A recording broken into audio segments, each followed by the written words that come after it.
प्रिय दर्शकों, नमस्कार।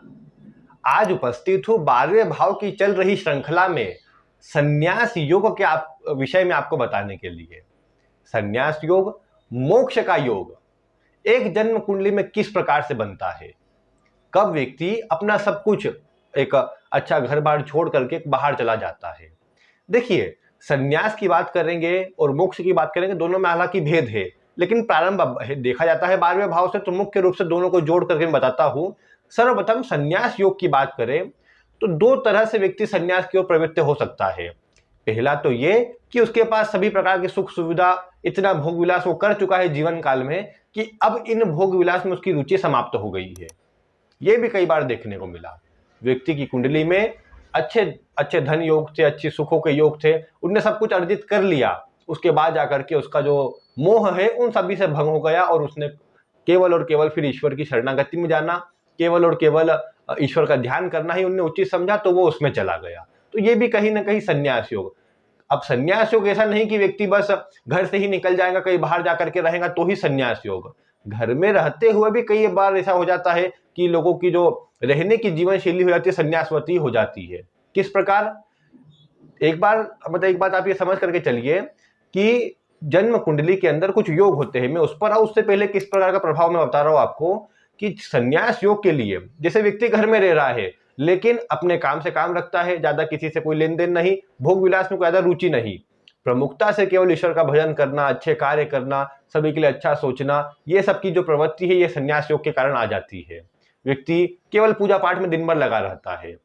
कई एक औरतों में भी, जो महिला वर्ग होती है उनमें भी ये बात देखने को मिली, घर में रहते अवश्य है किंतु केवल और केवल पूजा पाठ में लगे रहते हैं। ठीक है, सबके लिए काम कर रहे हैं, घर का जो नित्य जो है, क्योंकि छोड़कर तो जा नहीं सकते। घर की जो एक गृहस्थ आश्रमी की जो एक बाउंडेशन होती है, जो एक बंधन होते हैं, उसको तो तोड़कर जा नहीं सकते। बच्चों का काम करना है, बच्चों के लिए कुछ करना है, घर पर वालों के लिए कुछ करना है, वो सब कर रहे हैं, लेकिन उसके साथ में ही इतना अधिक आध्यात्म में, वैराग्य में लग गए हैं कि पूरी तरह से मतलब संन्यासवती जीवन जी रहे हैं। तो ये प्रभाव भी आता है कुंडली के ग्रह योग से। तो ये दो तरह, एक तो भोग विलास में लिप्त होकर के, और एक ऐसी स्थिति आ गई कि व्यक्ति पूरी तरह से मतलब हर एक चीज को पाने के लिए भी उसे बहुत संघर्ष करना पड़ रहा है। तो जीवन भर के संघर्ष को देखते देखते अब ये स्थिति आ गई है कि अब उसे इन सबको छोड़ना और केवल ईश्वर की शरणागति करना ही पसंद आ रहा है। तो ये बात भी देखने को मिलती है, यानी या तो बहुत अधिक भोग विलास हो जाए या बहुत अधिक दरिद्रता व्यक्ति देख ले, क्योंकि अति जब हो जाएंगे तभी व्यक्ति कहीं ना कहीं संन्यास की ओर प्रवृत्त होता है। एक सामान्य व्यक्ति जो रोज का जीवन जी रहा है, रोज अपने सुखों के लिए प्रयास कर रहा है, और उस तरह का व्यक्ति कई बार संन्यास आदि में जाता हुआ नहीं नजर आता, क्योंकि उसको अपनी दिनचर्या है जो एक भोग विलास या फिर अन्य चीजों की जो स्थिति है उसी में प्रवृत्ति इतनी बनी रहती है कि बाहर निकल पाना संभव नहीं होता। तो ये बात हो जाती है। अब इसमें योग, कुंडली के योग कैसे देखना है? कुंडली के योग में संन्यास योग की बात करें तो प्रवज्या योग जो आप जानते हैं, ये जब कुंडली में बनता है तो भी कहीं ना कहीं संन्यास योग की स्थिति बन जाती है। प्रवज्या योग यानी 4 या 4 से अधिक ग्रहों का एक साथ होना। अगर जन्म कुंडली में किसी भी भाव में वैसे तो 4 या 4 से अधिक ग्रह एक साथ बैठे हैं तो ये प्रबल स्थिति बन जाती है कि व्यक्ति संन्यासवत जीवन जिएगा या सन्यासी हो जाएगा। इसमें भी जन्म कुंडली के लग्न में, दूसरे भाव में, पंचम भाव में, अष्टम, नवम, दशम या द्वादश भाव में अगर ये युति 4 से अधिक या 4 ग्रहों की बनी हुई है तो ये व्यक्ति को ये प्रबल प्रवज्या बन जाता है और व्यक्ति को कहीं ना कहीं या तो संन्यासवत जीवन जीने पर मजबूर करे या व्यक्ति सन्यासी हो जाए, ये प्रभाव देखने को मिलता है। यानी इसमें 12वें भाव का स्वामी और 10वें भाव का स्वामी की एक प्रमुख भूमिका है, क्योंकि 10वें भाव का स्वामी अगर जुड़ता है तो भी देखने को मिला कि जब भी 4 ग्रह की युति में अगर 10वें भाव का स्वामी जुड़ जाता है तो व्यक्ति के जीवन काल में करियर को लेकर उतार चढ़ाव बनी रहती है। और ये बात आप तय समझ करके चले, जिसके करियर में परेशानी चलेंगी वो ही कहीं ना कहीं बाद में जाकर के उससे परेशान होकर के संन्यासवत जीवन जीने पर मजबूर हो जाएगा। 12वां भाव इसलिए कि वो भी उतार चढ़ाव, हानि, नुकसान, इस तरह की चीजें बना करके रखने का काम करता है, तो वो भाव भी प्रमुख हो जाता है। तो इसीलिए जन्म कुंडली में 4 ग्रह एक साथ बैठेंगे तो अलग अलग ऊर्जा रहेंगी, उनकी अलग अलग ग्रह अलग अलग ऊर्जा के अपना प्रभाव देंगे। ऐसी अवस्था में व्यक्ति के अंदर वैराग्य का गुण और कहीं न कहीं सब कुछ छोड़ने का गुण अधिक आ जाएगा। चंद्रमा सूर्य अधिक पीड़ित हो तो भी ये स्थिति बन जाती है, क्योंकि व्यक्ति को धोखा मिलता है, दूसरों की सहायता करने पर भी कोई अच्छा नहीं मिलता, तो ऐसा व्यक्ति अपने आप से हताश, निराश हो करके कहीं ना कहीं संन्यासवाद जीवन जीने पर मजबूर हो जाता है।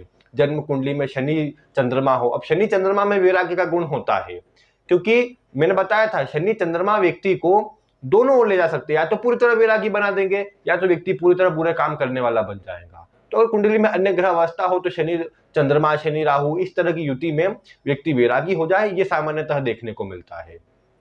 इसके अतिरिक्त जन्म कुंडली में अब जैसे 4 ग्रह एक साथ बैठे हैं, विशेषकर दशम भाव में बैठे हैं, अष्टम भाव में बैठे हैं, संघर्ष परेशानी बहुत दे रहे हैं, तो ऐसी अवस्था में भी फिर जो प्रभाव है संन्यास योग का वो बढ़ जाता है।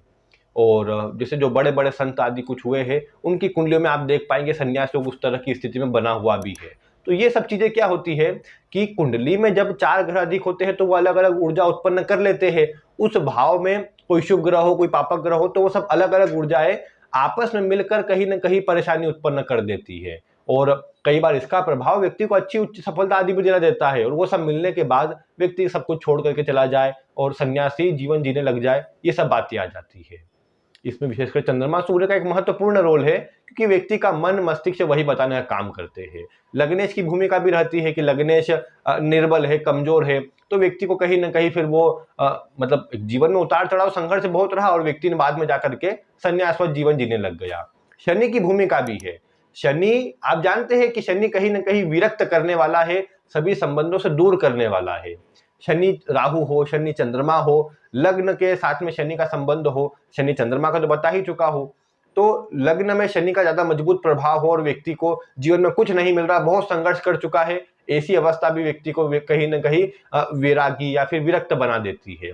क्योंकि जब कुछ मिल नहीं रहा तो वो अपने आप में फ्रस्ट्रेट हो जाता है, और जब लंबे समय तक यही स्थिति चलती रहती है तो व्यक्ति फिर उदास हताश होकर के वो इन सबसे बाहर निकलने का प्रयास करता है। जन्म कुंडली के चतुर्थ में, जन्म कुंडली के अष्टम में एक शनि बलवान स्थिति में हो तो कहीं ना कहीं व्यक्ति के जीवन को वो कमजोर सा कर देता है। लग्न सप्तम से संबंध हो, 12वें भाव से संबंध हो, कहीं ना कहीं व्यक्ति वैरागपूर्ण जीवन जीने पर मजबूर हो जाता है। तो ये शनि के प्रभाव से होता है।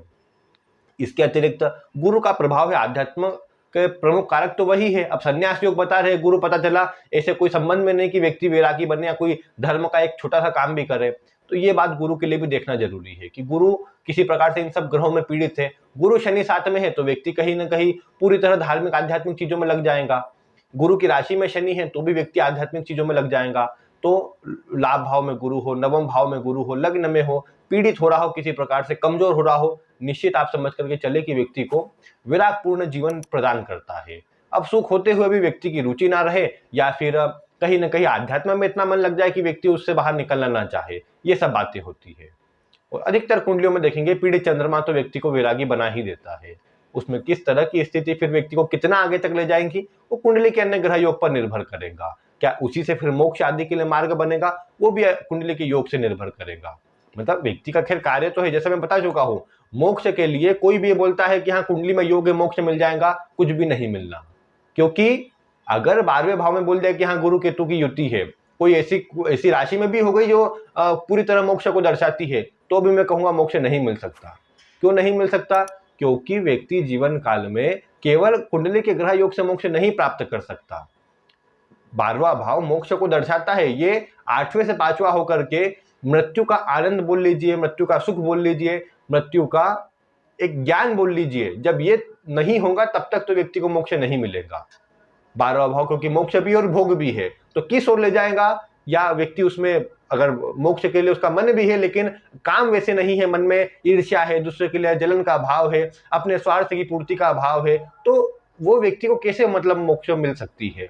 जब तक व्यक्ति पूरी तरह सब चीजों से दूर नहीं हो जाता तब तक मोक्ष नहीं मिल पाती। तो ये अलग विषय है। लेकिन संन्यास योग की जो जानकारी मैंने दी है, 4 या 4 से अधिक ग्रह, उसमें दशमेश का समावेश, 12वें भाव का समावेश, लग्न का समावेश अगर हो जाता है, केंद्र त्रिकोण में हो जाता है, प्रबलता से योग बन जाता है। किसी कुंडली में आपने देखा हो, आप कमेंट कर सकते हैं। आपकी कुंडली में क्या अवस्था है, आप बिल्कुल कमेंट कर सकते हैं। क्योंकि आप वीडियो देख रहे हैं तो निश्चित ही किसी न किसी प्रकार से वैराग्यपूर्ण जीवन आप भी जी रहे होंगे। तो अगर आप भी इस तरह का जीवन जी रहे हैं तो कुछ न कुछ स्थिति तो आपके कुंडली में भी इस तरह की होंगी ही। आप वीडियो में कमेंट करके बता सकते हैं। वीडियो पसंद आए तो आप इसे लाइक करें, अन्य लोगों तक शेयर करें। ऐसी ही रोचक वीडियो आगे देखने के लिए चैनल को सब्सक्राइब करें। आज की वीडियो में बस इतना ही। वीडियो देखने के लिए आपका बहुत बहुत धन्यवाद।